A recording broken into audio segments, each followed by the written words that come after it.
Hello दोस्तों, कैसे हो? उम्मीद करता हूँ आप स्वस्थ होंगे, मस्त होंगे और अच्छे से पढ़ रहे होंगे। सैटरडे से कोई क्लास नहीं हो पाई, इसका कारण ये है कि मैं खुद स्वस्थ नहीं था। बहुत सारी प्रॉब्लम थी। तो चलिए, इस क्लास में जैसे कि लास्ट क्लास में हमने वेद को पढ़ा था, है ना? वेदों के बारे में जाना था। हम उसको ही आज इसका रिवीजन करा देंगे आपका, और आज इसको पूरा भी कर लेंगे। ठीक है? तो हो सकता है क्लास 1 घंटे से भी ज़्यादा हो जाए, तो नो मैटर। चलिए क्लास शुरू कर लें। एक बार बताइए, वॉइस क्लियर है? Voice clear? एक बार बता दीजिए।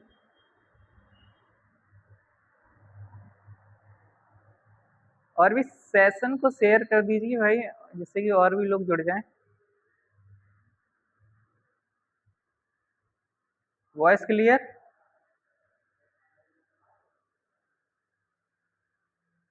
चलिए, तो लास्ट क्लास में हमने वेदों को पढ़ा था।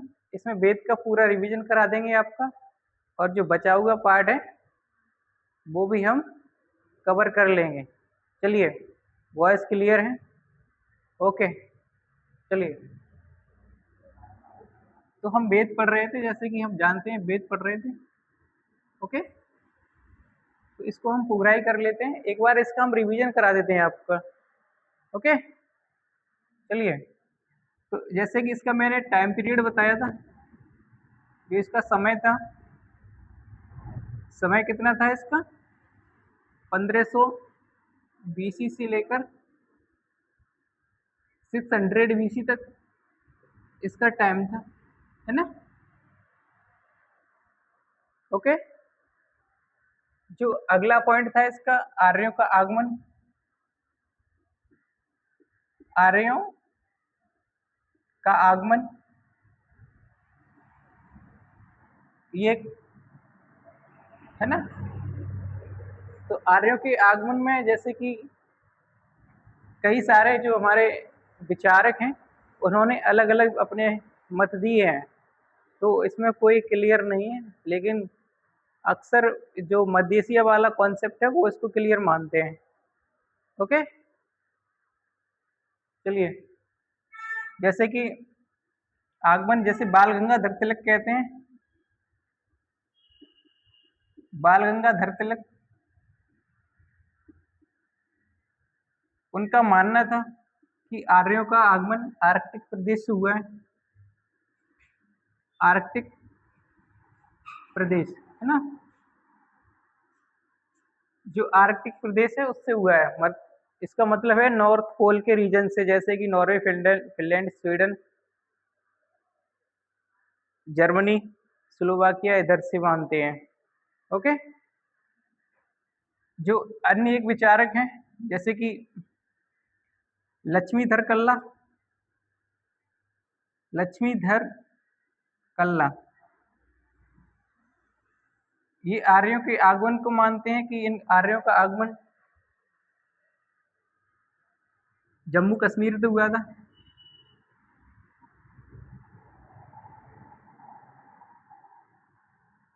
ओके, मैक्स मूलर,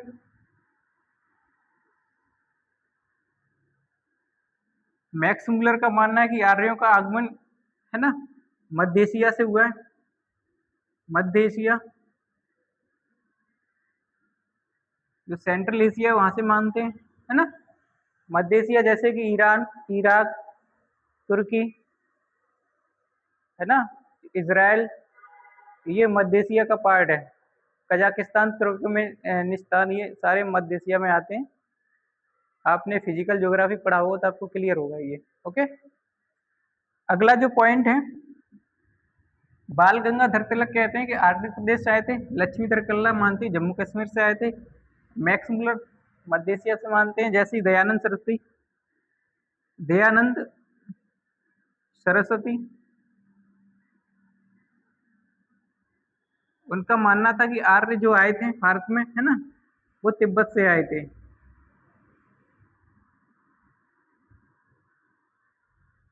है ना। आर्यों के आगमन के बारे में जो सबसे महत्वपूर्ण एविडेंस है वो है तुर्की का बोगजकोई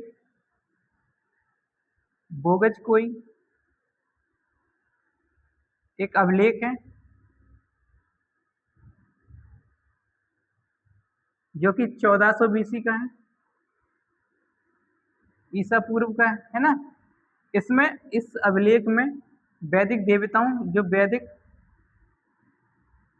यहाँ तक दिखा है, हम ऊपर लिख देते हैं है ना, 1400 बीसी का है इसमें, है ना। इधर लिखते हैं इसमें वैदिक देवताओं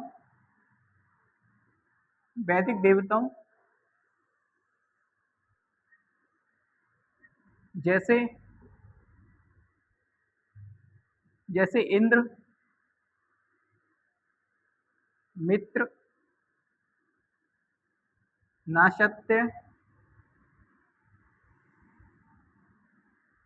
वरुण जैसे वैदिक देवताओं के नाम मिलते हैं, है ना। तो ये एक महत्वपूर्ण एविडेंस है जिससे हमें नाम प्राप्त होते हैं। ओके,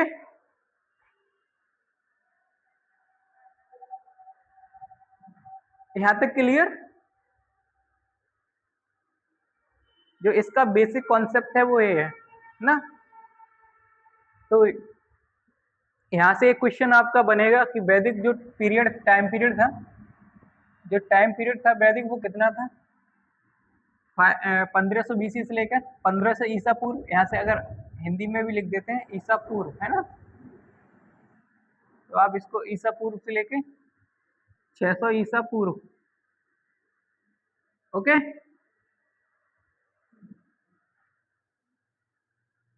तो बीसी बिफोर क्राइस्ट बोलते से, है ना, ईसा मसीह के जन्म से 1500 वर्ष पहले से लेकर 600 वर्ष के पीरियड को हम वैदिक काल कहते हैं। ओके, यहाँ तक क्लियर हुआ हो तो थम्स अप करिए। बहुत अच्छे से करा दूंगा आपका वैदिक पीरियड, ठीक है। एक भी क्वेश्चन आपका बाहर नहीं जाएगा इससे। ओके, अब चलिए जो मेन मुद्दा है इसमें, जो मेन विषय है वो वेदों के बारे में हमको पढ़ना है। तो आप बताइए कुल वेद कितने बताए थे हमने। जो लास्ट क्लास हुई थी उसमें हमने वेदों की चर्चा की थी। जो कुल वेद हैं उनकी संख्या 4 है ना। उनकी संख्या कितनी है, उनकी संख्या 4 है। ओके, कौन कौन से वेद बताए थे हमने। इसमें पहला जो वेद था ऋग्वेद, है ना। पहला कौन सा वेद था, ऋग्वेद। ओके, दूसरा वेद बताइए, यजुर्वेद।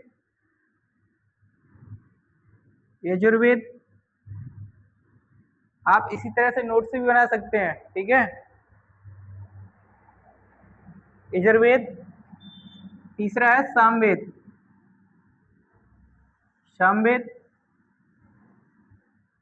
चौथा है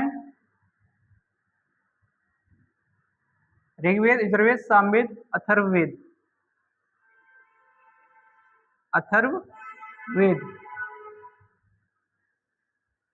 ओके, अथर्ववेद, इसको ऐसे भी लिख सकते हैं अथर्ववेद। ओके, तो वेदों की संख्या कितनी है, 4। यस, निशा यादव कह रही हैं सामवेद, यजुर्वेद, अथर्ववेद। एक और वेद होता है, जो पहला वेद होता है ऋग्वेद होता है ना। उसके बाद इसका इसका क्रॉनिकल, इसका जो टाइम पीरियड है तो यही है ना। पहले ऋग्वेद आया, यजुर्वेद, सामवेद, अथर्ववेद, है ना। यहाँ तक क्लियर, एक बार बता दीजिए, यहाँ तक क्लियर।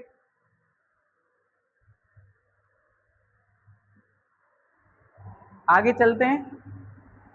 अभी हमने जो लास्ट क्लास में करा था हम उसका रिवीजन करा दे रहे हैं, है ना। तो आगे चलते हैं। तो सबसे पहले हम इधर लिख सकते हैं, है ना। अभी जो पहला वेद है उसके बारे में चर्चा करते हैं। ओके, जो पहला वेद है ऋग्वेद। ओके, ऋग्वेद,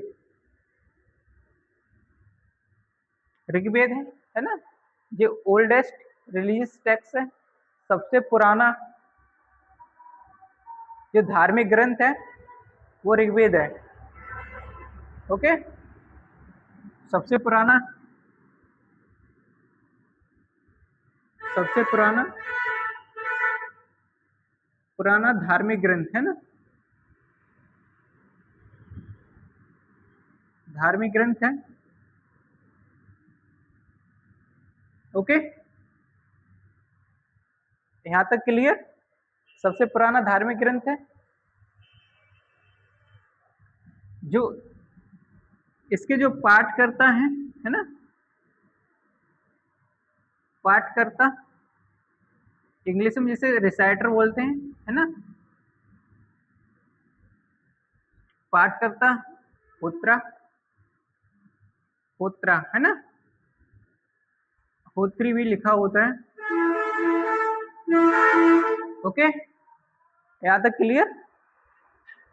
अगला इससे जो क्वेश्चन बनेगा, ठीक है, एक क्वेश्चन बता दे रहे हैं ऐसे ही, वेदों के संकलनकर्ता वेद व्यास थे और वेदों की जो लैंग्वेज थी वो वैदिक संस्कृत थी। ओके, चलिए, तो सबसे पुराना कौन सा वेद है? ऋग्वेद है ना। इसमें कुल 10 मंडल हैं। इसके कुल जो मंडल हैं, मंडलों की संख्या कितनी है? मंडलों की संख्या बताइए कितनी है? तो कुल मंडल कितने हैं? 10 मंडल हैं। ओके, जिसमें से पहला पहला मंडल ऐसे लिख देते हैं, पहला मंडल एवं 10वां मंडल, ये सबसे बाद में जोड़े गए हैं। 10वां मंडल सबसे बाद में जोड़े हैं।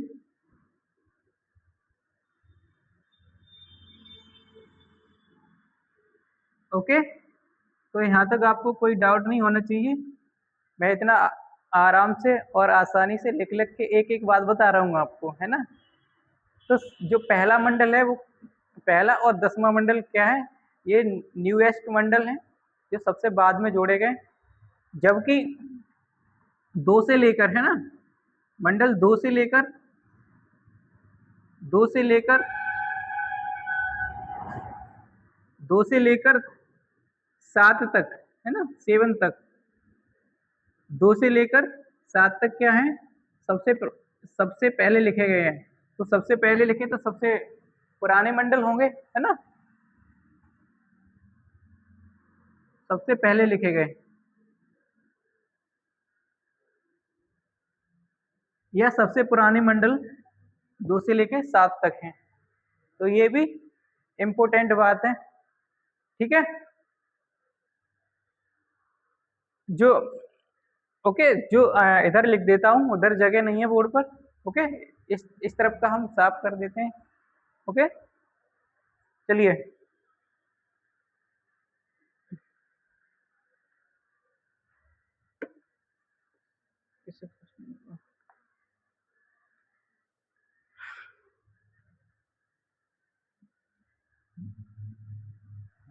8वां मंडल और 9वां मंडल जो हैं बाद में जो मतलब मिक्स्ड हैं, इनका टाइम पीरियड क्लियर नहीं है और कई ऋषियों ने इनका संकलन किया है। ओके, चलिए,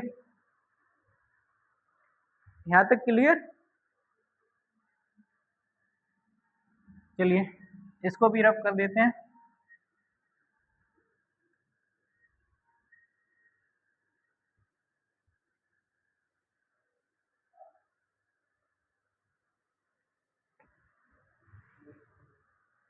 देखिए गीला हो गया बहुत ज्यादा।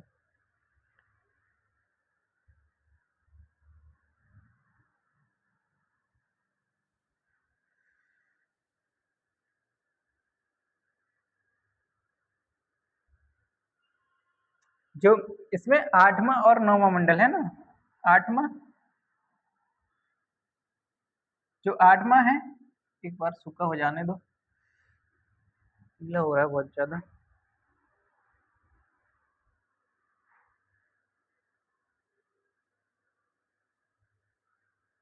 यहाँ तक क्लियर बताइए, आपका कोई डाउट? अभी तक जितना कराया है वेदों में उतना क्लियर है? किसी प्रकार का कोई डाउट हो तो बताइए।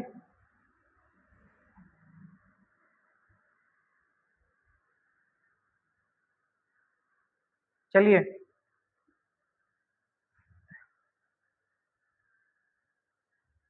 जो 8वां मंडल है, ओके, 8th है, एक बार इसमें इंक डाल लेते हैं थोड़ा और।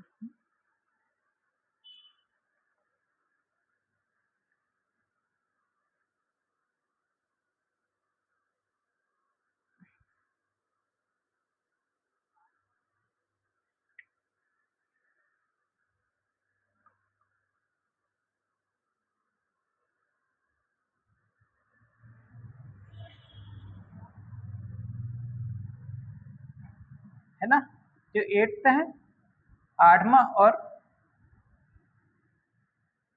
और 9वां है ना, 9वां मंडल मिश्रित है ना, मिश्रित है, ओके। तो यहाँ तक आपको कोई डाउट नहीं होना चाहिए।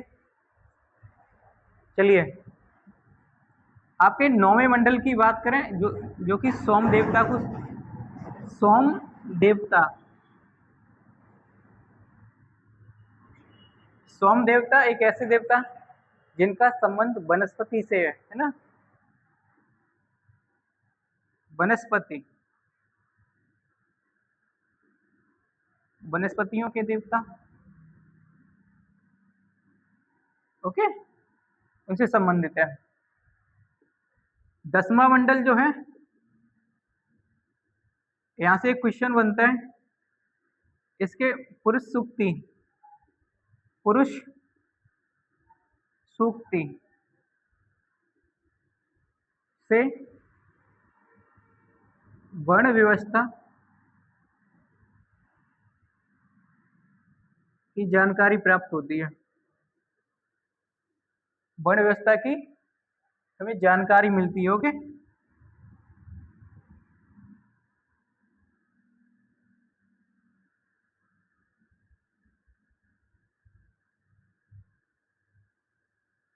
तो यहां तक क्लियर?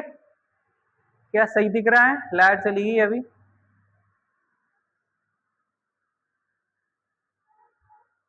ओके, बताइए यहां तक क्लियर है?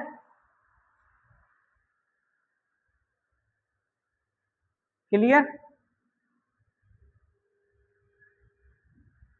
तो ये 10 मंडल थे, है ना, ऋग्वेद से संबंधित। और इसमें 2 पॉइंट और हैं इंपोर्टेंट, है ना। इसमें कुल सूक्ति की बात करें, कुल सूक्ति,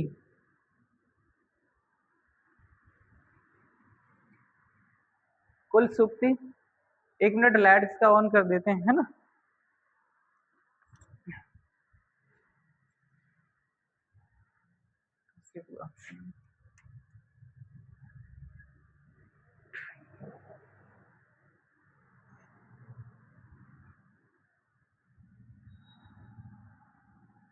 ओके, क्लियर होगा?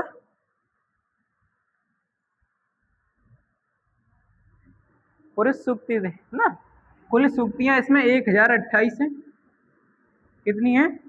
1028, ओके, 1028 है, जिसमें से 1017 पुरानी है, मतलब इसे हम शाकल्य बोलते हैं, है ना। सिर्फ 11 सूक्ति जो हैं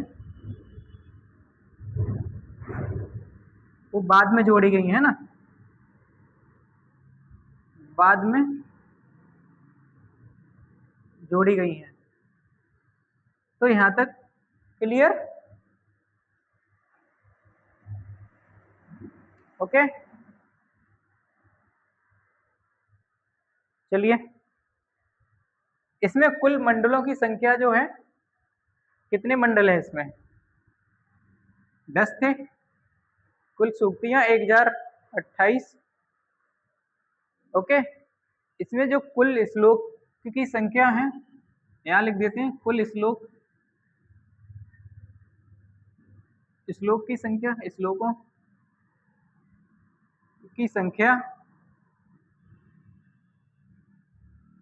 10,552। ओके,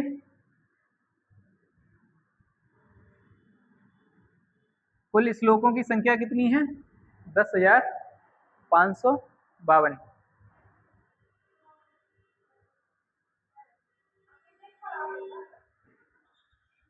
ओके, चलिए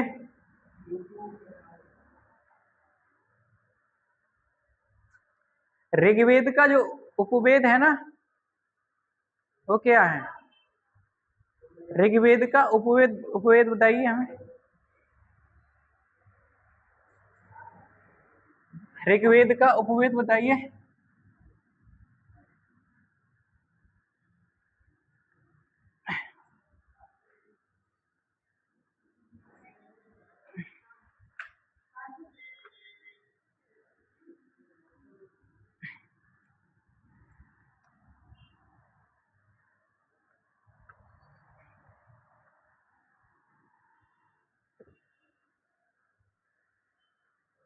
अभी हम इसका रिवीजन ही कर रहे हैं। ओके, ऋग्वेद का जो उपवेद है ना, इधर लिख देते हैं, नीला इधर है ना, वो आयुर्वेद है ना। इसका जो उपवेद है वो आयुर्वेद है। ये चल नहीं रहा सर से, सूखा कपड़ा है, सूखा कपड़ा ले आओ। हाँ, जरूर नहीं रहा इसमें।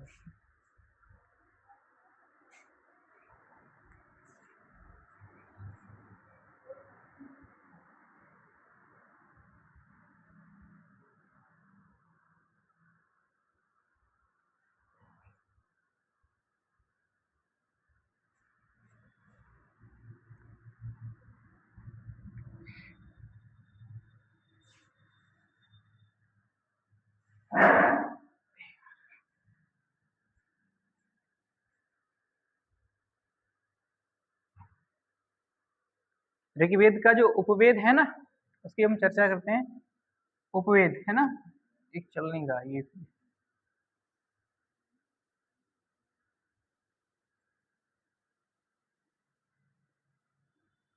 उपवेद कौन सा? ऋग्वेद का है ना, तो इसका आयुर्वेद, आयुर्वेद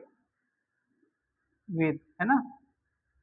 जिसका संबंध किसका है? इसका प्राइमरी जो सब्जेक्ट है ना, इसका विषय, विषय क्या है ना, तो विषय इसका चिकित्सा से है। ओके, इसका जो विषय है वो चिकित्सा है। क्लियर? तो ये था ऋग्वेद का पूरा, है ना। तो हमने ऋग्वेद पूरा कर लिया। ओके, जो अगला वेद था यजुर्वेद। यजुर्वेद है ना, इसके बारे में हम चर्चा करते हैं। यजुर्वेद का जो पाठ करता है, पाठकर्ता, उन्हें क्या बोलते हैं, है ना। यजुर्वेद के जो पाठ करता है, अध्वर्यु, अध्वर्यु। ओके, इसका सब्जेक्ट क्या है ना, ये बुक इसका विषय है यज्ञ से संबंधित है ना, यज्ञ से संबंधित।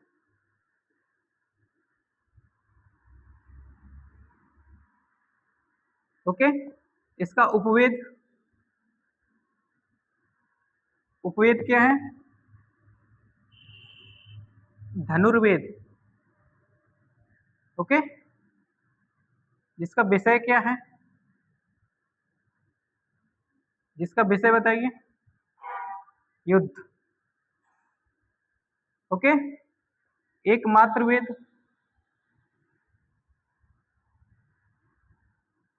एकमात्र वेद है जो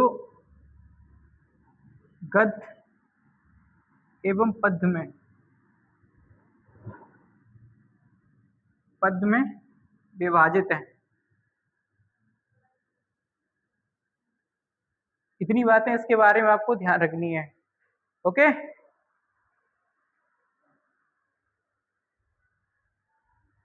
ये हो गया आपका यजुर्वेद, है ना। अब जो नेक्स्ट वेद था सामवेद, है ना। तो सामवेद की बात करें, सामवेद, है ना, इसके पाठकर्ता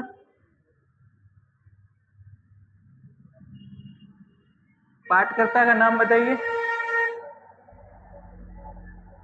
उद्गाता या उद्गात्री, है ना। उद्गाता या उद्गात्री।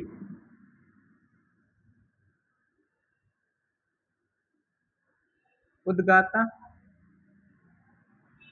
या उद्गात्री। ओके, इसे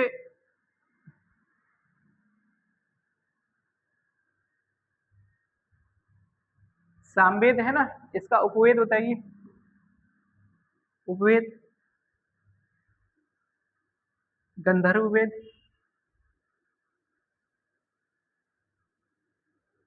गंधर्व वेद, है ना। गंधर्व वेद।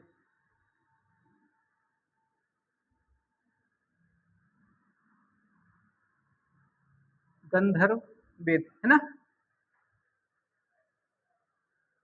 यहाँ तक क्लियर? यहाँ तक क्लियर होना चाहिए आपका। इसे बुक ऑफ इंडियन म्यूजिक,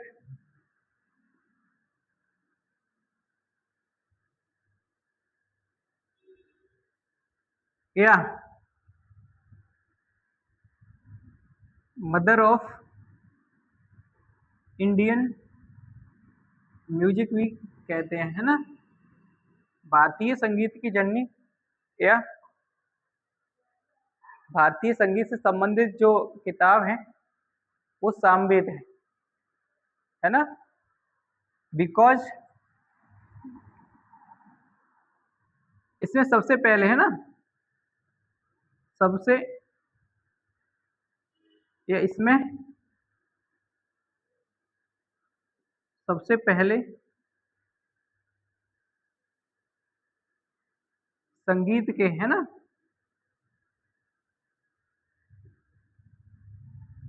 संगीत के, भारतीय संगीत के, है ना, 7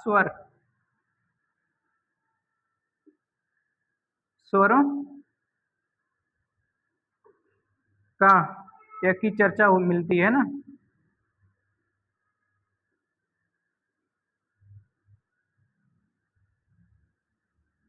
वो 7 स्वर कौन कौन से हैं? इसमें सा, रे, गा, मा, पा, द और नी, ये 7 स्वर इसमें मिलते हैं, है ना। तो ऋग्वेद जो है, सामवेद है ना, वो ऋग्वेद से ही संबंधित है। इसके जो सूक्तियां हैं, इसको ध्यान रखना, इसकी जो अधिकांश सूक्तियां हैं वो सामवेद में भी वैसा ही मिलता है ना। जैसे में इसकी जानकारी मिलती है सूक्तियों की, वो सूक्तियां ऋग्वेद में भी दी गई हैं। सिर्फ कुछ सूक्तियां हैं, जैसे किसी बुक में 99 में, किसी में 71 है, अलग अलग जो हैं सूक्तियां हैं जो अलग अलग दी गई हैं, इसमें अलग हैं इतनी। ओके, तो आपको इतना सारा, है ना, सामवेद से संबंधित आना चाहिए, और ये सारी बातें आपके पेपर के लिए महत्वपूर्ण है। ओके, जो अंतिम वेद है अथर्ववेद, उसकी भी चर्चा कर लेते हैं जल्दी से, है ना।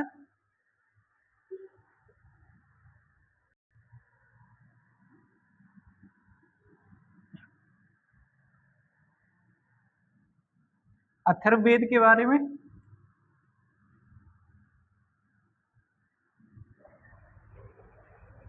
अथर्ववेद है ना, अथर्व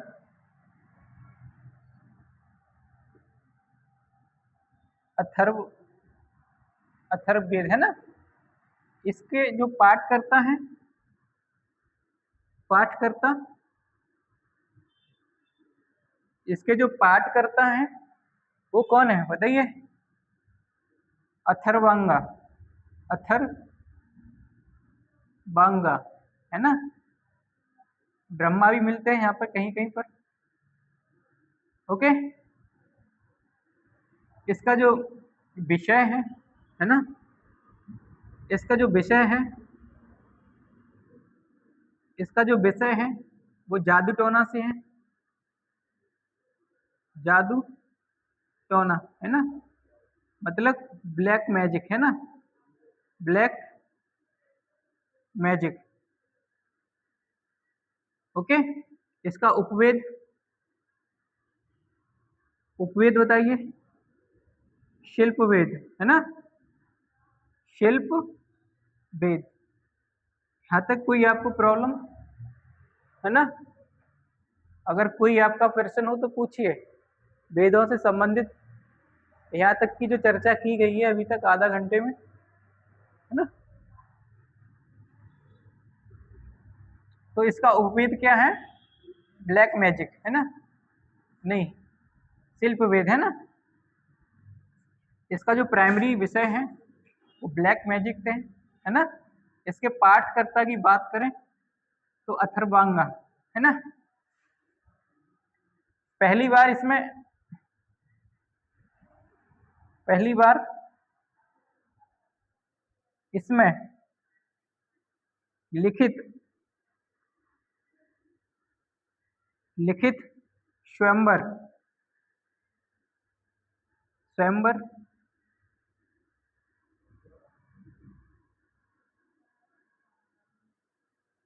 स्वयंवर की जानकारी मिलती है।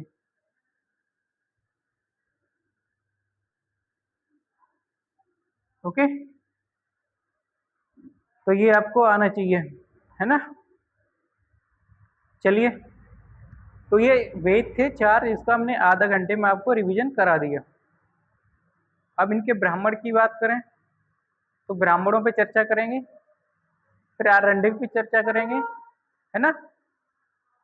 चलिए, अब थोड़ा स्पीड, अभी तक तो हमने रिवीजन करा दिया लास्ट क्लास का, अब थोड़ा तेज हम इसको करेंगे, है ना, जिससे कि ज़्यादा से ज़्यादा कवर हो जाए इसका बचा हुआ पार्ट। ओके, चलिए,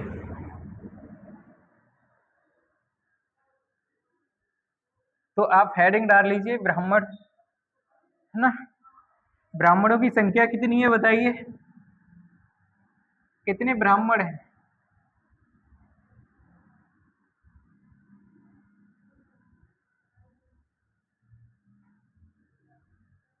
ब्राह्मणों की संख्या बताइए, कितने ब्राह्मण हैं। ब्राह्मण क्यों लिखे गए हैं, है ना, वेदों की व्याख्या करने के लिए या आसान बनाने के लिए ब्राह्मण लिखे गए हैं।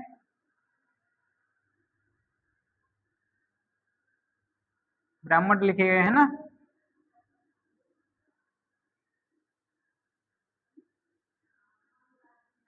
तो ये बात आपको पता होनी चाहिए, वेदों को आसान समझने के लिए ब्राह्मणों की रचना की गई है। जो कुल ब्राह्मण हैं उनकी संख्या, है ना,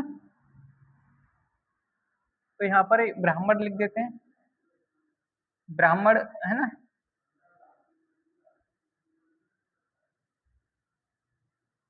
हम इस पे चर्चा कर रहे हैं है ना।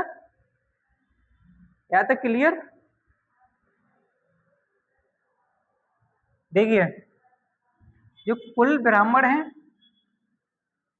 कुल संख्या इनकी कितनी है बताओ? कुल 8 हैं। ओके, अब कौन कौन से हैं? जैसे ऋग्वेद, ऋग्वेद के ब्राह्मण हैं ऐत्रेय और कौशिकी।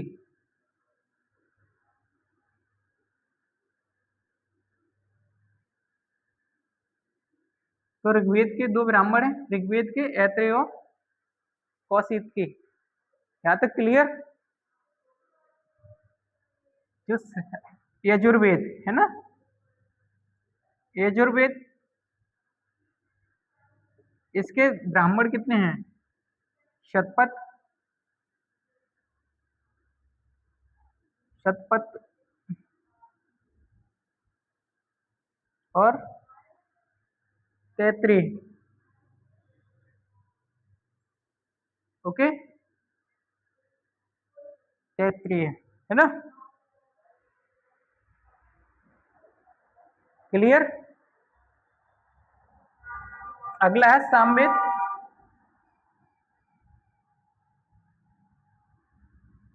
आप भी इसी तरह से नोट्स बना सकते हैं, ठीक है, बिल्कुल। शतपथ और तैत्रीय है ना। ऐत्रेय कौशिकी ऋग्वेद का है ना। यजुर्वेद का शतपथ और तैत्रीय है। सामवेद का पंचविश, पंचविश,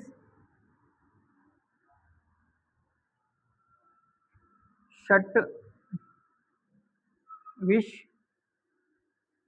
और जैमिनी।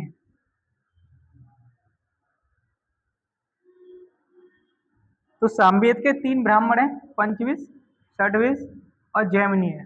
ओके, जो लास्ट है, गुड मॉर्निंग, गुड मॉर्निंग। चलिए, क्या वॉइस क्लियर है? विजुअलिटी क्लियर है? एक बार बताइए, आवाज क्लियर है? और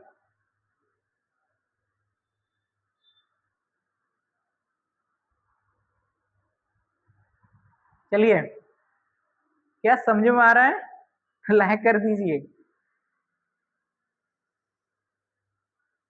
ओके, जो जो फोर्थ यहाँ पर लिख देते हैं हम, है ना, यहाँ पर लिख देते हैं अथर्ववेद, है ना, जो लास्ट है अथर्ववेद। ओके, जिसका ब्राह्मण है गोपथ। ओके, गोपथ है ना। तो यहाँ तक आपको सारे क्लियर होने चाहिए, और इतने अच्छे से कराया है हमने इसको, आपका रिवीजन तो इसमें कोई डाउट नहीं होनी चाहिए अब। ओके, इसके जो ब्राह्मणों की संख्या थी वो 8 थी। ऋग्वेद का ऐत्रेय कौशिकी, यजुर्वेद का शतपथ तैत्रेय, सामवेद का पंचविश, षडवेद जैमिनी। ओके, और अथर्ववेद, अथर्ववेद का है गोपथ। ओके, ये है ब्राह्मण। अब बात करें, आगे चर्चा करें, आगे जो चर्चा होगी वो होगी आरण्यक, है ना। वेद हमने पढ़ लिए, ब्राह्मण पढ़ लिए, अब आरण्यक। ओके, चलिए, तो आप हेडिंग डालें आरण्यक, हेडिंग लगा लें आरण्यक।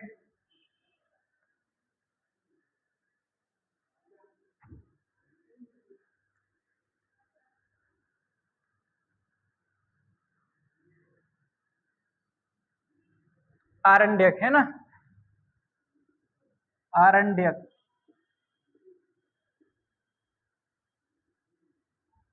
आरण्यक का अर्थ क्या होता है बताइए? जंगल। Okay, forest. है ना, क्योंकि जो ऋषि थे ना, ऋषि मुनियों द्वारा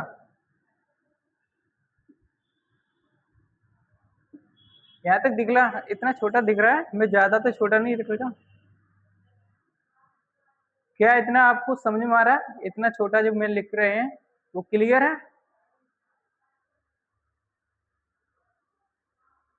क्लियर दिख रहा है? एक और बताइए, थोड़ा बड़ा लिखा जाए।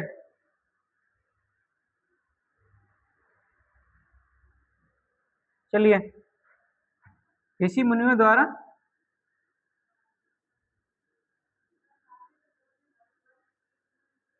जंगलों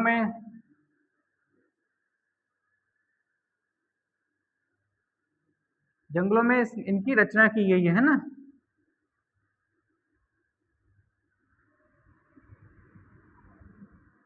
ओके, इनकी कुल संख्या कितनी है? कुल संख्या कितनी बताइए? तो इनकी कुल संख्या है 7। कितनी है? 7। ओके, इनकी कुल संख्या जो है वो 7 है। यहाँ तक क्लियर? चलिए, कौन कौन से आरण्यक हैं इनकी चर्चा कर लेते हैं। ओके, तो ऋग्वेद का आरण्यक बताइए। जो ऋग्वेद से संबंधित आरण्यक हैं, है ना, वही है जो ब्राह्मण है, ऐत्रेय एवं कौशितकी। ओके, सामवेद या यजुर्वेद,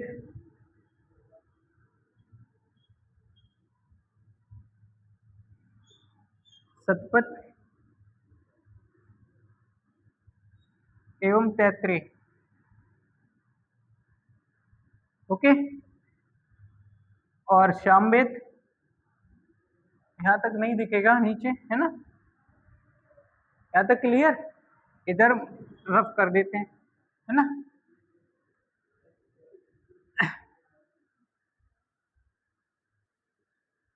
इधर से हम रफ कर देते हैं, है ना।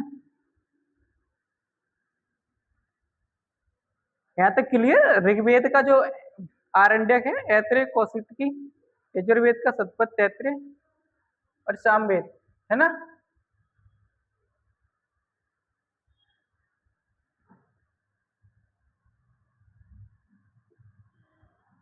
सामवेद का बताइए आरण्यक। सामवेद, सामवेद का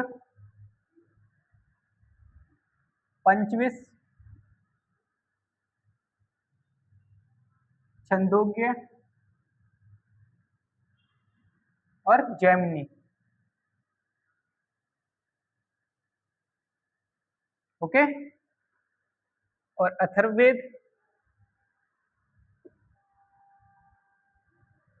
इसका कोई आरण्यक नहीं है।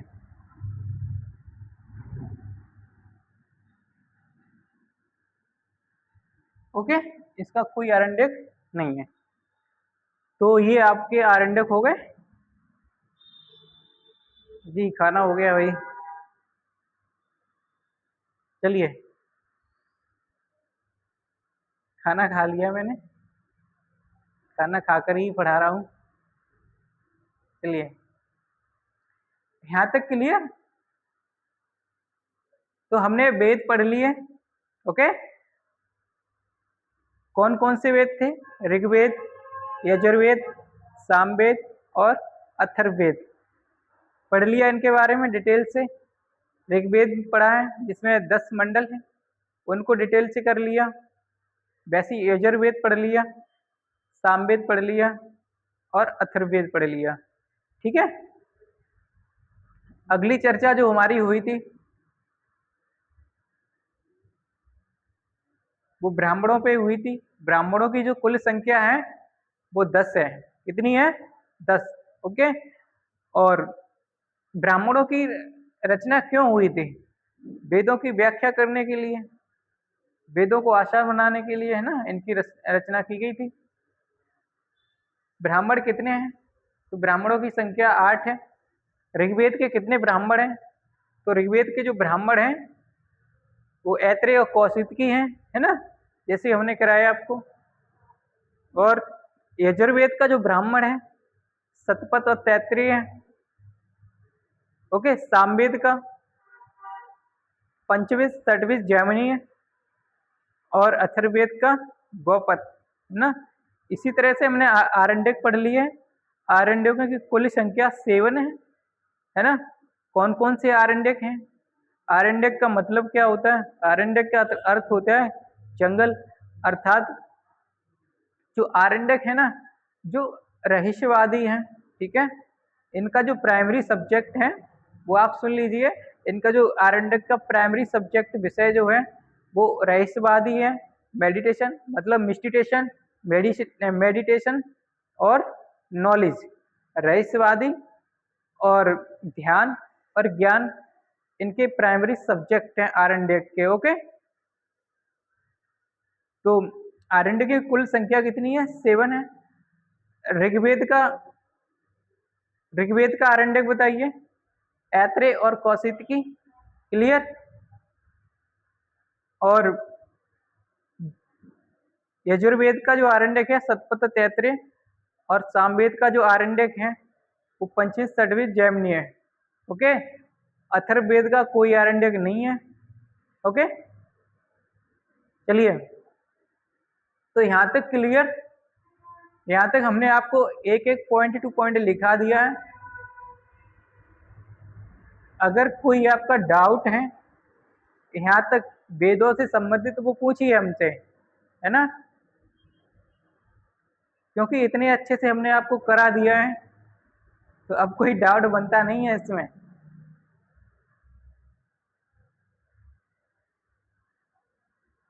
सुजीत साक्य बोल रहे हैं जी। सर खाना हो गया? खाना इसमें खा लिया, वही पूछ लिया, बहुत है इतना। ठीक,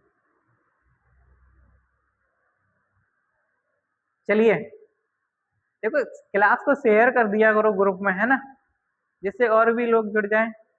थोड़ा एनर्जी हमारे अंदर भी आती है जब कुल लोग जुड़ते हैं ना, तो आप शेयर कर दिया करो। जैसे कि अभी 2-3 दिन से क्लास नहीं हुई थी, वो मेरा स्वास्थ्य ठीक नहीं था और मैं शाम को क्लास लेने आया था लेकिन हो नहीं पाई थी। लेकिन अब आपकी क्लास 11 से 12 होगी या 12:30 बजे तक भी चली गई, है ना। तो मैं कोशिश करूँगा कि मतलब 2-3 महीने में आपकी जो सारी हिस्ट्री है ना पूरी कंप्लीट करा दूँ। करीब करीब मैं इसमें आपको 100 से भी ज़्यादा आपको टॉपिक कराऊंगा, है ना।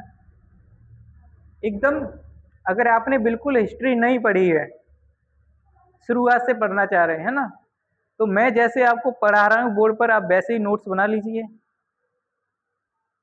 और आप देखेंगे कि जो जितना मैं करा रहा हूँ उससे कोई भी वनडे का एग्जाम क्लियर हो जाएगा। इससे बाहर कोई क्वेश्चन नहीं होगा हिस्ट्री स्टैटिक से, है ना।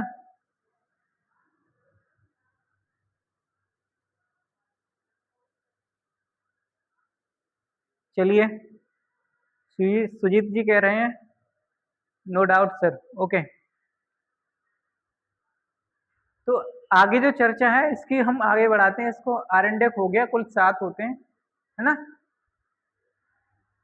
अब इसके उपनिषद की चर्चा करते हैं, है ना। तो आप हमें बताइए कि उपनिषद कितने हैं? आप हमें इतना बता दीजिए उपनिषदों की संख्या कितनी है?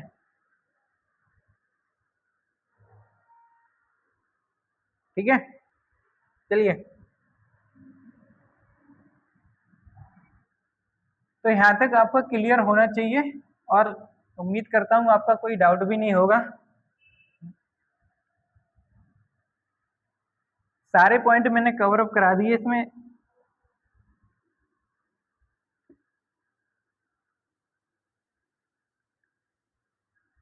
क्लियर, चलिए, जो उपनिषद की चर्चा कर लेते हैं ना, उपनिषद, उपनिषद, उपनिषद,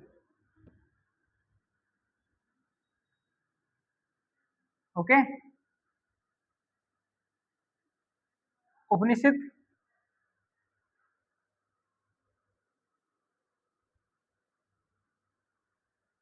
चलिए, ये फिलोसफिकल है ना, ये एक दार्शनिक बुक है ना,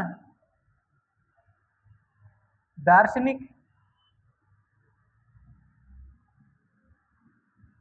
किताब है, किताब भी लिख सकते हैं, फिलोसफिकल टेक्स्ट है,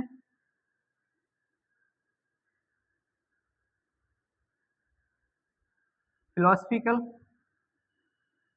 टेक्स्ट, ओके। जिसका जो विषय है ज्ञान है ना, इसका जो मुख्य विषय है वो ज्ञान और ध्यान पर केंद्रित है ना, ज्ञान व ध्यान पर केंद्रित, ओके। ज्ञान और ध्यान पर केंद्रित एक किताब है, जो कि दार्शनिक किताब है, हिंदू धर्म से संबंधित एक किताब है, ठीक है। जो कुल उपनिषद है ना, कुल उपनिषद कितने हैं? कुल उपनिषद 108 हैं। कितने हैं? 108, 108, कुल 108 उपनिषद हैं, है ना। चलिए, जैसे कुछ महत्वपूर्ण है, इसकी चर्चा किसमें मिलती है? कुल 108 है ना।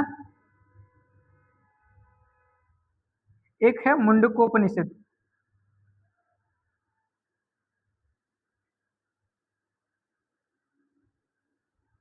मुंडकोपनिषद के अनुसार, है ना।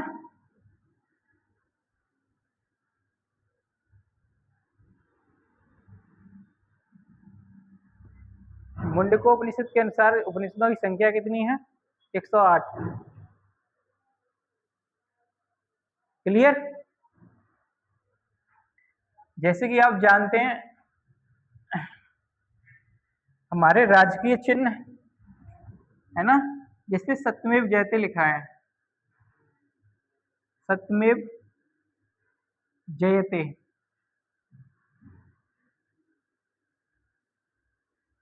है ना।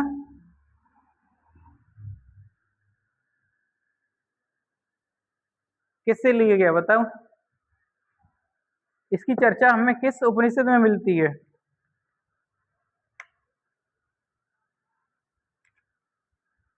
बताइए।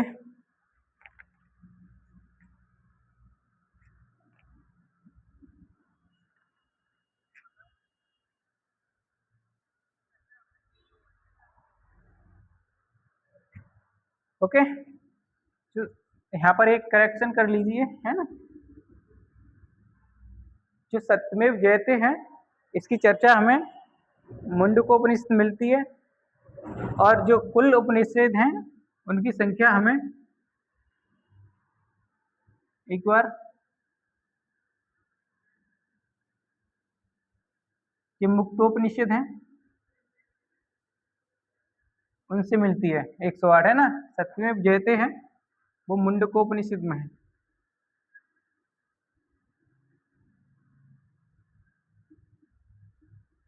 तो ये इससे इम्पोर्टेंट है, और कई सारे उपनिषद हैं, है ना।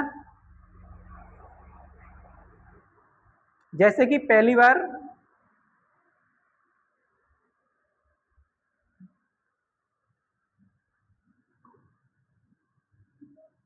बार ये सारे इम्पोर्टेंट हैं, ठीक है। पहली बार पुनर्जन्म, है ना,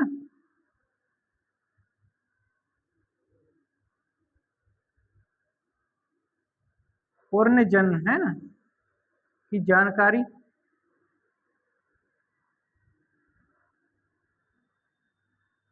किस उपनिषद से मिलती है ना। तो वो उपनिषद है, यहाँ तक दिखेगा, बृहदारण्य उपनिषद है ना।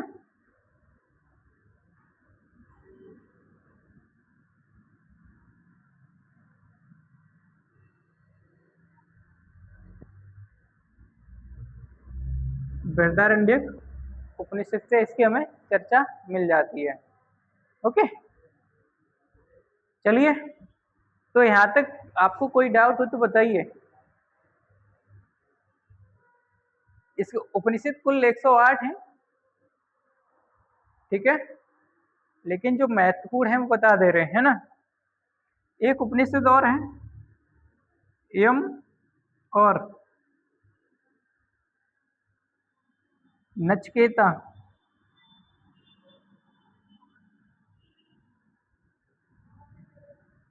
यहाँ तक दिख रहा है? नहीं दिख रहा ना। हम आपसे ऐसे ओरली बता देते हैं, यम और नचिकेता की जो आख्यान है वो हमें कठोर उपनिषद से मिलती है ना, जानकारी मिलती है उसकी।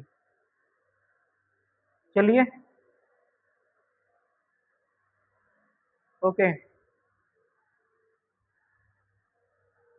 चलिए, तो उपनिषद हो गए। उपनिषद क्या है? इनका जो प्राइमरी विषय है वो ज्ञान ध्यान पर केंद्रित है ना, और इन्हें वेदांता भी कहा जाता है ना। इसे क्या कहा जाता है? वेदांता। इन्हें वेदांता भी कहा जाता है, ठीक है। वेदांता ये सबसे बाद में लिखे गए हैं।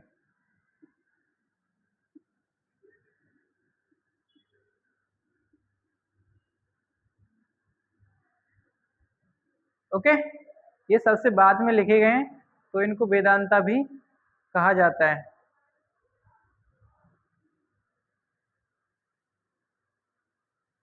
सर आप एक्स से लिख रहे हैं क्या? ये मार्कर है मेरे पास।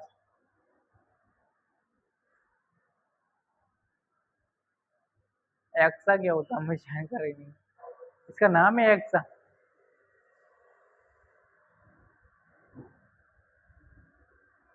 तो यहाँ तक क्लियर?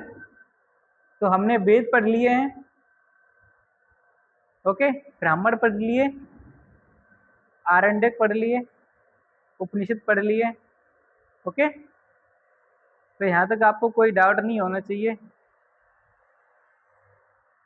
कई सारे उपनिषद हैं, जैसे कि 108 उपनिषद हैं टोटल, जैसे कि एक ईश उपनिषद है, प्रश्न उपनिषद है, बृहदारण्य उपनिषद बताया ही हमने है ना, कठोर उपनिषद। तो ऐसे करके कई सारे 108 उपनिषद हैं, आप सर्च करेंगे तो मिल जाएंगे सारे उपनिषद, ठीक है।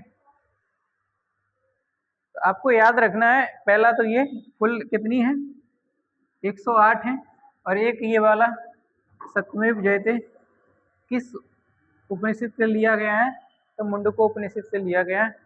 तो ये दो महत्वपूर्ण है, ठीक है, सारे याद रखने की जरूरत नहीं है, ये 2-3 बातें आप ध्यान रख सकते हैं, ठीक है। तो आगे चर्चा करते हैं। अब सोसाइटी के बारे में चर्चा करते हैं। जैसे कि हमने बताया था, हमने एक जो लास्ट क्लास में बताया था, पहले इसका टाइम पीरियड, फिर आर्यों का आगमन, फिर वेद, है ना, अगला है समाज के बारे में। उसी क्रोनोलॉजिकल में पढ़ेंगे जैसा हमने आपको क्लास में बताया था।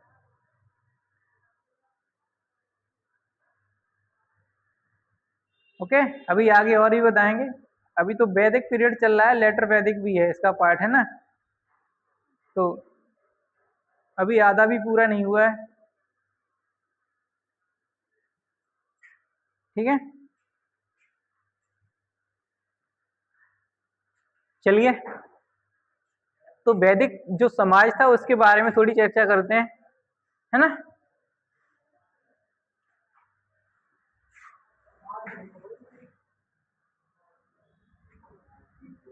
वैदिक समाज के बारे में आपको हम कुछ बताते हैं ना।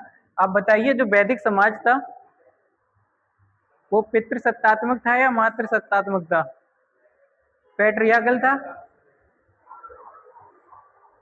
या मैट्रिमोनियल था?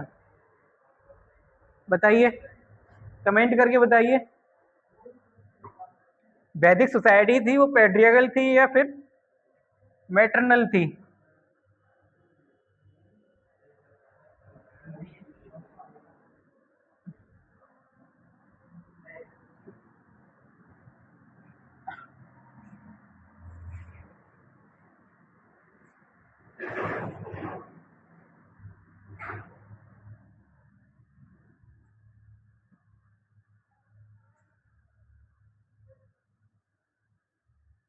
ओके, तो अभी ये पूरा नहीं हुआ, इसकी सोसाइटी है ना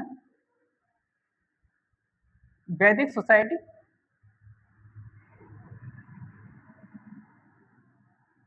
ओके, वैदिक समाज।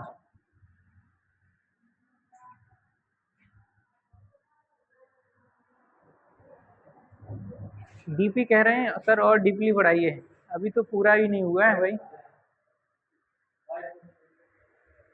ठीक है, तो वैदिक जो समाज था वो पितृ सत्तात्मक था, है ना,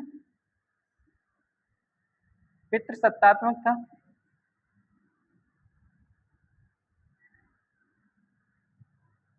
ओके,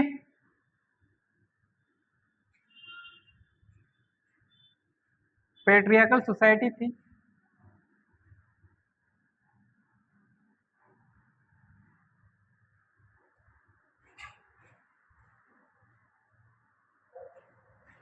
तो ये क्वेश्चन डायरेक्ट बनता है आपके पेपर में, वैदिक समाज मात्र सत्तात्मक था या पितृ सत्तात्मक, है ना। जैसे कि इंडस वैली सिविलाइजेशन मात्र सत्तात्मक थी, है ना, लेकिन वैदिक जो काल था, वैदिक एज था, वो पितृ सत्तात्मक समाज था। ठीक है,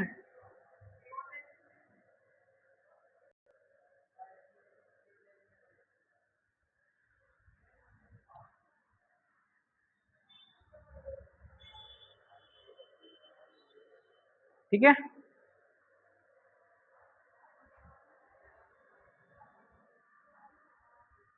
जो फीमेल कंडीशन थी, है ना, फीमेल कंडीशन बहुत अच्छी थी, है ना।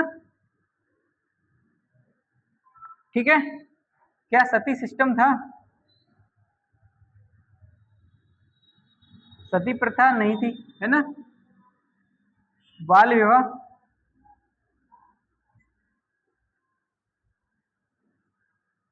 चाइल्ड मैरिज, चाइल्ड मैरिज नहीं थी, है ना। ओके, बहु विवाह, बहु विवाह था, है ना। तो आपके एग्जाम से ओरिएंटेटेड है, जैसे कि ये समाज पितृ सत्तात्मक था, है ना, और ये सती प्रथा नहीं थी, यहाँ पर बाल विवाह नहीं था, है ना, बहु विवाह था, दास प्रथा चलती थी, है ना, नियोग सिस्टम था यहाँ पर। ओके, तो ये कुछ इम्पोर्टेंट है जो आपके एग्जाम के लिए महत्वपूर्ण है। वैदिक सोसाइटी के बारे में इतना बहुत है आपके लिए, है ना। वैसे ही अगर इसकी बात करें ना,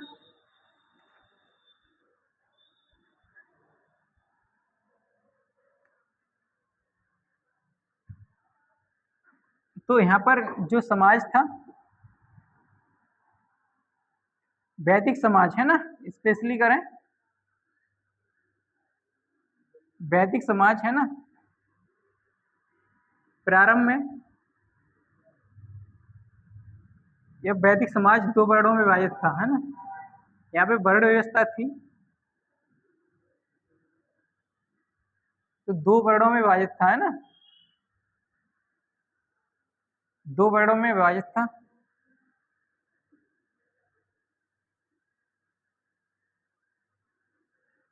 कौन कौन से थे वर्ण, है ना, एक आर्य, है ना, आर्य, ये सेकंड वन था अनार्य। आप जब इंडियन सोसाइटी पढ़ेंगे तो इसके बारे में आप जान पाएंगे, है ना। आर्यों का आगमन, आर्य कौन थे और अनार्य कौन थे, है ना, वो इंडियन सोसाइटी का पार्ट है। इसमें आर्यों के आगमन के बारे में काफी अच्छे से बताया गया है ना। तो वो अलग पार्ट है, सोसाइटी से संबंधित इंडियन सोसाइटी अलग एक टॉपिक होता है, ठीक है, विषय ही है। तो आप इतना ही यहाँ समझें कि जो जो वैदिक समाज था वो आर्यों और अनार्यों दो वर्णों में विभाजित था।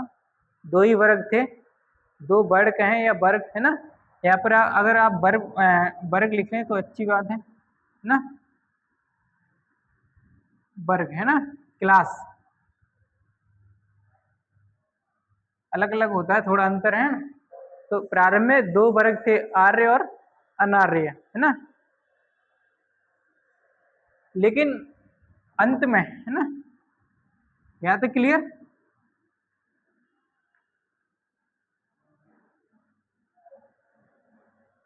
जो वैदिक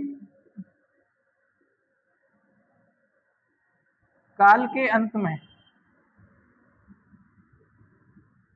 समय में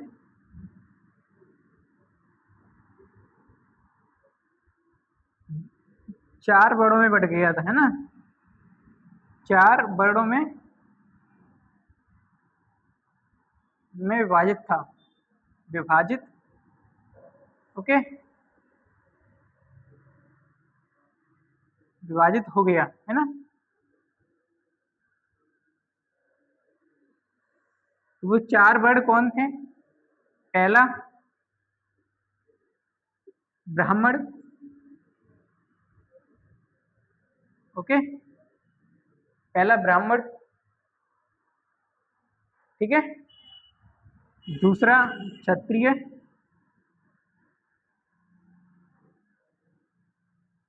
तीसरा वैश्य, चौथा शूद्र, है ना। जो चौथा था वो शूद्र। इनका जो काम था, अलग अलग काम बटा था, है ना। ब्राह्मण धार्मिक शिक्षा और शिक्षा से संबंधित कार्य इनके थे, है ना।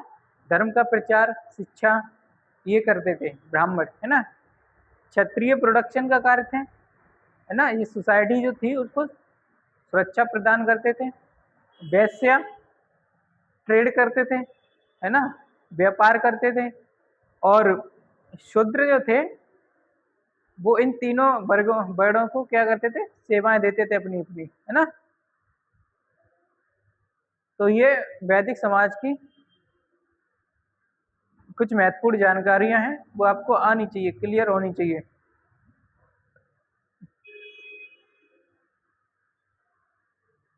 अलग अलग देखो, इसकी जो उत्पत्ति है, ब्रह्मा के मुख से, क्षत्रिय भुजाओं से, वैश्य जंघों से और शुद्ध की पैर से उत्पत्ति बताई गई है ना। तो ब्राह्मण की जो उत्पत्ति है ब्रह्मा के मुख से, क्षत्रिय ब्रह्मा के भुजाओं से और वैश्य ब्रह्मा जी के जंघों से और शूद्र जिसकी उत्पत्ति हमें पैरों से बताई गई है, ओके। तो यहां तक क्लियर। चलिए, ये वैदिक समाज के बारे में कुछ जानकारी थी, है ना। इसमें और भी है बहुत, अगर इसकी बात करें तो इसके पॉलिटिकल सिस्टम को देख लेते हैं एक बार। जिसका पॉलिटिकल सिस्टम था, तो ये वैदिक सोसाइटी थी, है ना।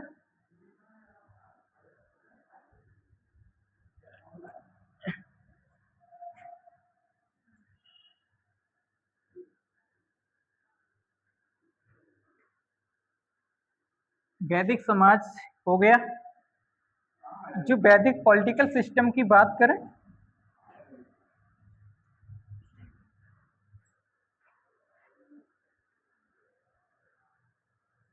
तो इसका जो पॉलिटिकल सिस्टम था, है ना, यहाँ पर लिख देते हैं,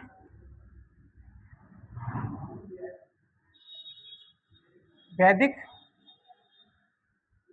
पॉलिटिकल, है ना, सिस्टम, वैदिक राजनीतिक तंत्र व्यवस्था, है ना। तो यहाँ पर देखिए, तो जो वैदिक पॉलिटिकल सिस्टम था वो ट्राइबल समाज था यहाँ पर, है ना, ट्राइबल बेस्ड सोसाइटी थी, और ये ट्राइबल सिस्टम था यहाँ पर, है ना। जो राजनीतिक व्यवस्था थी, राजनीतिक व्यवस्था, है ना, जो राजनीतिक व्यवस्था थी वो, है ना, ट्राइबल था, है ना, जनजातीय व्यवस्था थी, जनजातीय, जनजातीय समाज, है ना, ये व्यवस्था।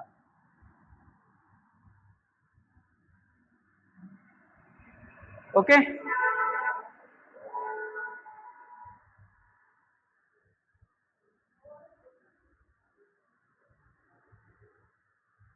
इसमें एक किंग होता था, है ना, जो कि लीडर होता था, लीडर मतलब नेता। ओके,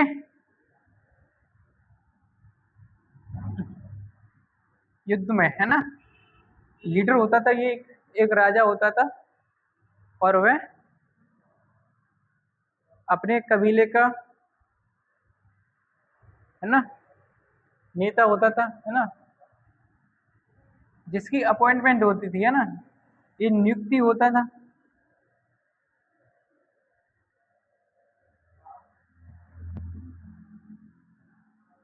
ओके, सहायता के लिए इसके, सहायता के लिए, है ना, सहायता के लिए इसके समिति होती थी, सभा और समिति।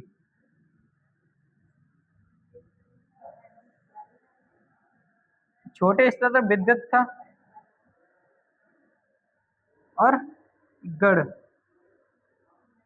तो ये छोटे स्तर, है ना, इन दोनों को प्रजापति की दो पुत्रियां कहा गया, है ना।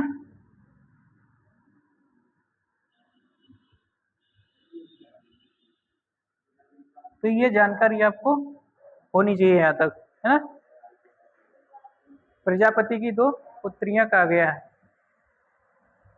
इस कबीले का देखो जो प्रमुख होता था वो नेता, लीडर, है ना, जिसकी नियुक्ति होती थी। ध्यान रखना, जो लीडर था वो वंशानुगत नहीं था, जिसकी नियुक्ति होती थी, ठीक है। सहायता के लिए सभा समिति, है ना, ये बड़े स्तर पे थी, ये विद्युत और गढ़ छोटे स्तर पर थी, है ना। और भी जैसे कि पुरोहित, है ना, पुरोहित भी थे जो राजा को सहायता सलाह प्रदान करते थे, है ना। तो ये सब है पॉलिटिकल सिस्टम, है ना। इसकी जो एडमिनिस्ट्रेटिव इकाई थी, यूनिट, प्रशासनिक इकाई की बात करें, है ना, पॉलिटिकल सिस्टम में प्रशासनिक इकाई है ना। तो इसकी जो प्रशासनिक इकाई थी, है ना, एडमिनिस्ट्रेटिव,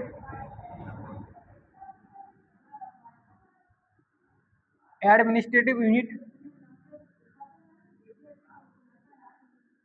प्रशासनिक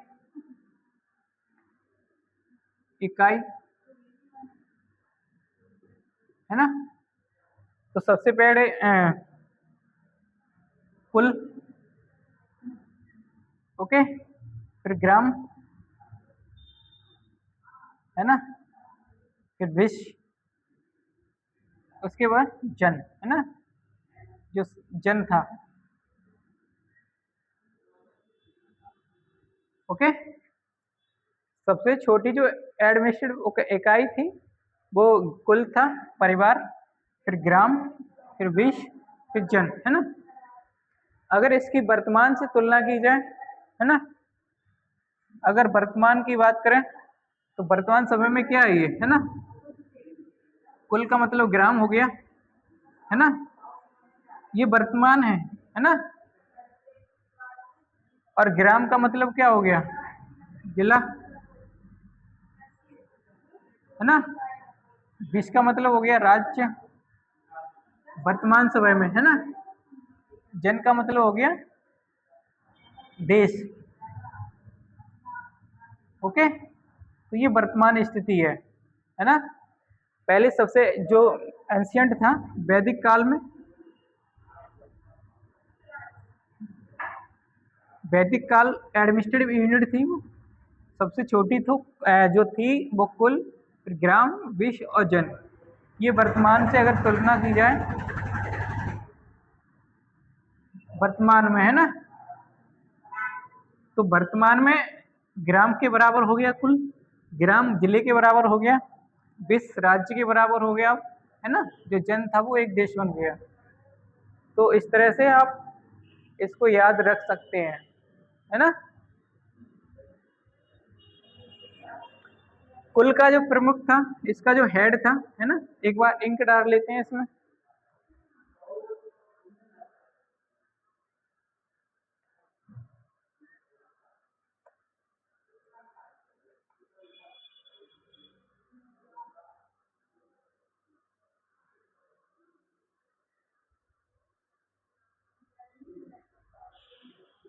आप बताइए जो कुल का प्रमुख कौन था, आप कमेंट करके बताइए हमें।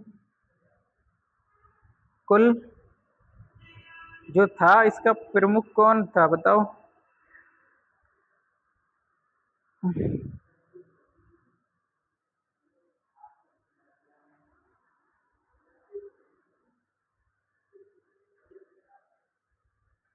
अरे सर थोड़ा स्पीड बढ़ाओ, हैं जी, स्पीड में पढ़ाएंगे तो सारा छूट जाएगा। मैं सोच रहा हूँ आपको रिवीजन हो जाए अच्छे से। कोई डाउट हो तो बताइए। अगर आपका कोई वैदिक काल से कोई डाउट है तो बताइए। स्पीड तो मैं बढ़ा दूंगा, ठीक है, वो मेरे याद में स्पीड कितना करना है मुझे। आप ये बताइए, जो विश्व था या कुल, इसका प्रमुख कौन था। ग्राम का प्रमुख कौन था वैदिक काल में, विश्व का प्रमुख कौन था, जन का प्रमुख क्या कहलाता था। ये डायरेक्ट में मतलब पेपर में डायरेक्ट मैचिंग वाले क्वेश्चन आते हैं, ठीक है, इससे संबंधित, और नहीं हो पाते हैं। ओके, तो मैचिंग वाले इससे क्वेश्चन बनते हैं, वो सॉल्व हो जाएंगे। तो कुल का जो प्रमुख था कुपाला, कुपाल या कुपाला, है ना। ग्राम का जो प्रमुख था ग्रामणी, आप ग्रामणी या ग्रामीण, ग्रामीणी। विश्व का जो प्रमुख था विश्वपति। ओके, जन का प्रमुख था जिसे राजन बोलते थे। ओके, तो ये आपकी है एडमिनिस्ट्रेटिव यूनिट, है ना। कुल का प्रमुख कुपाल या कुपाला, है ना। ग्राम का ग्रामीणी, विश्वपति, और जन का राजन। तो ये व्यवस्था थी हमारी वैदिक काल के एडमिनिस्ट्रेटिव प्रशासनिक तंत्र से, ठीक है, क्लियर।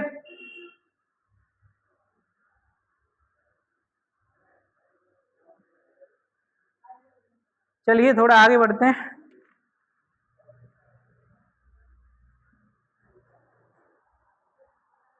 एक यहाँ पर एक टैक्स दिया जाता था, है ना, टैक्स, एक कर लगता था, है ना। एक बलि नामक एक कर था, वो भी आप बलि, है ना, जो कि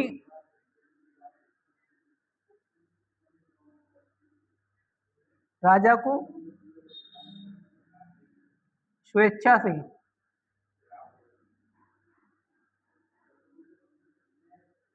से जो लोग थे, निवासी थे, वो देते थे, है ना।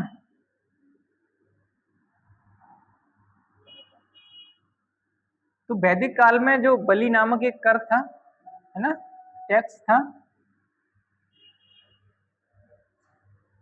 वो राजा को डायरेक्ट या कहें कि स्वेच्छा से लोग दान देते थे, है ना।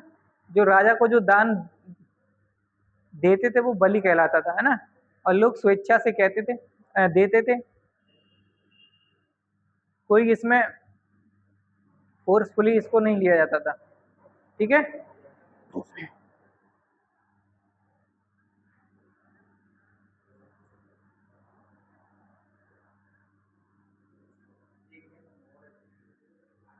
तो यहाँ तक क्लियर होगा। चलिए,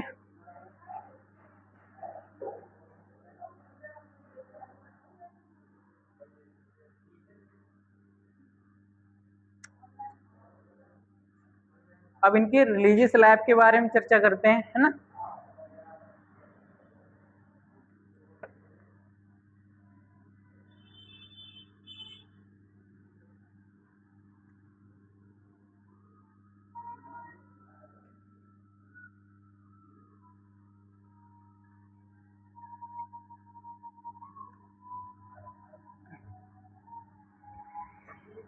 ये हो गया आपका पॉलिटिकल सिस्टम, है ना।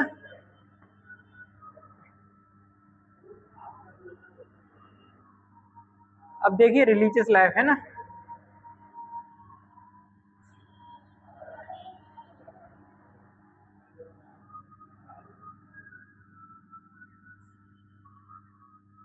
ओके,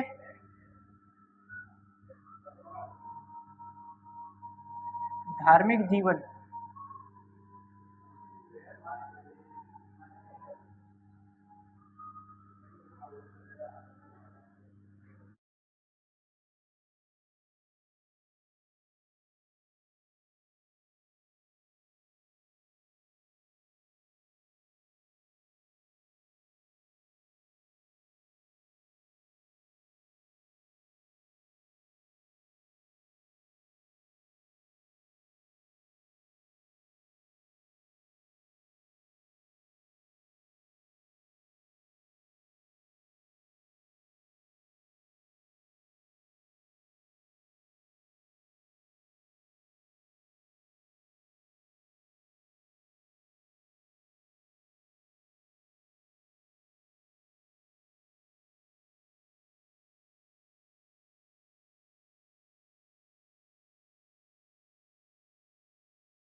अब आ रही है आवाज?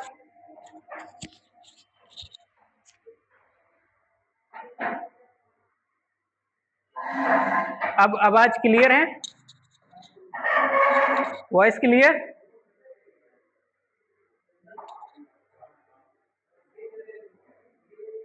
Yes, clear. तो इसका एक बार हम रिवीजन कर देते हैं, दोबारा बता देते हैं। हम वैदिक देवताओं के बारे में बात करें, धार्मिक जीवन के बारे में बात कर रहे थे, है ना। तो ये बहुदेव पॉलीथीस्म थे, बहुदेववादी थे, है ना। कुल 33 देवी देवताओं की चर्चा है, जिन्हें हम 33 कोटि भी बोलते हैं, है ना। 33 करोड़ भी बोलते हैं, तो वो गलत है। 33 कोटि बोल सकते हैं। 33 देवी देवताओं की चर्चा है वैदिक में, ठीक है। जिसमें से इनको 3 भागों में बांटा गया है। कौन कौन से हैं? आकाश के देवता, अंतरिक्ष के देवता और पृथ्वी के देवता। ओके। आकाश के देवता जैसे कि सूर्य, वरुण, अदिति, है ना। अंतरिक्ष के देवता मारुति, रुद्र, इंद्र। पृथ्वी के जैसे कि पृथ्वी, अग्नि, सरस्वती और बृहस्पति, है ना। तो इनको 3 कैटेगरी में बांटा गया है। और भी देवता हैं, ठीक है, जो जैसे कि मेल जो गॉड है ना, इंद्र, जैसे कि इंद्र है, सूर्य, वरुण, है ना। तो वो अलग बात है ना। तो यहां तक क्लियर?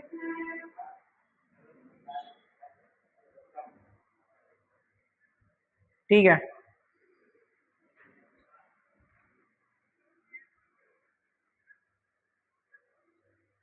कुछ फीमेल अगर गॉड की बात करें, गॉडेस है ना, उनकी चर्चा कर लेते हैं।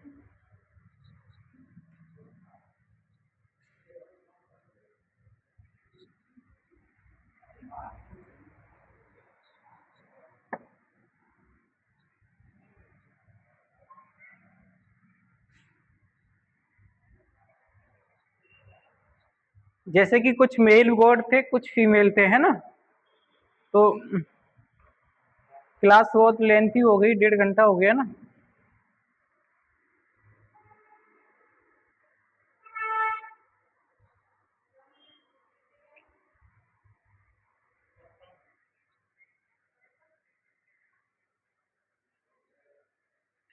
कुछ फीमेल गॉड की बात करें, फीमेल गॉडेस, है ना,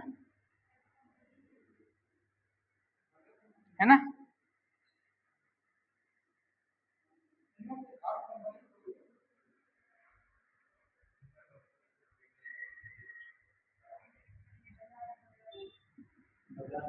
महिला देवी, ओके, जैसे कि सावित्री, अदिति,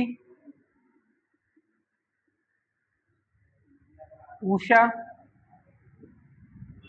ओके। सावित्री, अदिति, उषा, सौर की देवी, शौर्य, है ना। ये अनंत काल की,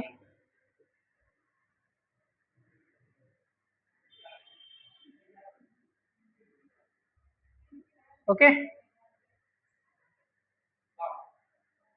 उषा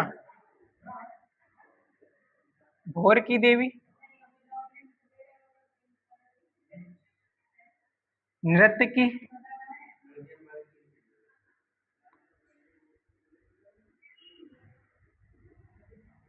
कई सारी फीमेल गॉडेस हैं।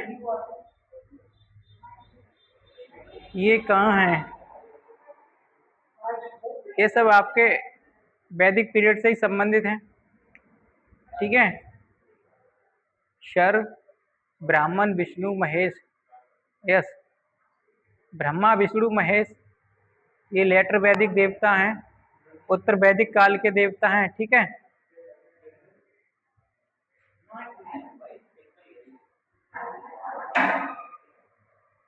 उत्तर वैदिक में पढ़ेंगे। यहाँ पर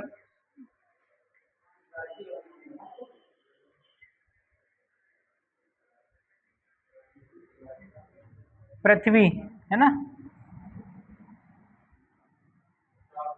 जो नृत्य की थी है ना, या नृत्य,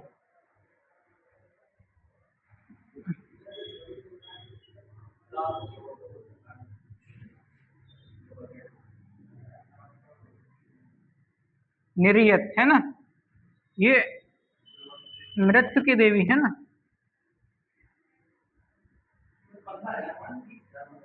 एक मिनट, नृत्य की देवी है, यस, नृत्य की देवी, ओके। पृथ्वी तो पृथ्वी की देवती थी।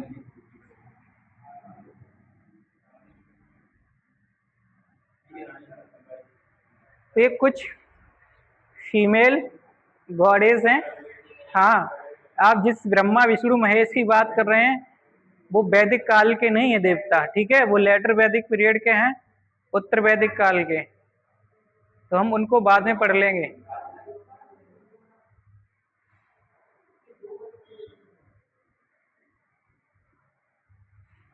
यहाँ तक क्लियर। कुछ फीमेल जो इम्पोर्टेंट है, सावित्री, अति, उषा, नृत्य और पृथ्वी। सावित्री सौर की देवी है, अदिति अनंत काल की है, उषा भोर की देवी है, सुबह की है ना, नृत्य मृत्यु की देवी है, पृथ्वी पृथ्वी की देवी। तो ये कुछ फीमेल गॉडेस हैं, जैसे कुछ मेल गॉड भी हैं,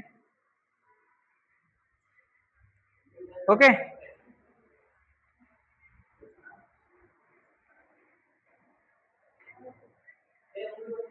जैसे कि इंद्र, इंद्र वैदिक कालीन है ना, इंद्र है, वरुण है, यम है और अश्वनी है, सोम है, पूषण है और विष्णु, ये सब वैदिक कालीन देवता हैं, ओके। तो आज इस क्लास में यहीं पे क्लास करते हैं, ठीक है, क्लास बहुत लंबी हो गई, तो जो इसका बचा हुआ पार्ट है वो हम नेक्स्ट क्लास में कवर कर लेंगे, है ना। और कल इसका जो उत्तर वैदिक काल का जो क्वेश्चन बचा हुआ है उसको भी पूरा करने की कोशिश करेंगे, है ना।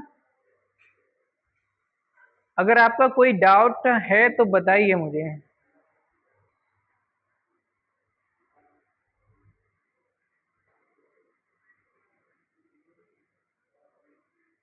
क्लास कैसी लग रही है, कंटेंट जो डिलीवर किया जा रहा है वो समझ आ रहा है कि नहीं, वो हमको बताइएगा, है ना। तो इस क्लास में इतना ही रखेंगे, है ना, क्योंकि वैसे ही 1.5 घंटे से ज़्यादा क्लास होगी। तो कल फिर 11 बजे क्लास लाइव होगी और इसका बचा हुआ जो पार्ट है वो कवर किया जाएगा, और ऐसे करके हम पूरे हिस्ट्री का रिवीजन कर लेंगे, है ना। आप इसके नोट्स भी बना सकते हैं इस तरह से, ठीक है।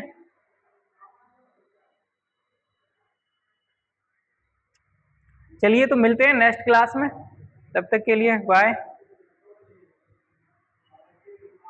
ठीक है भाई।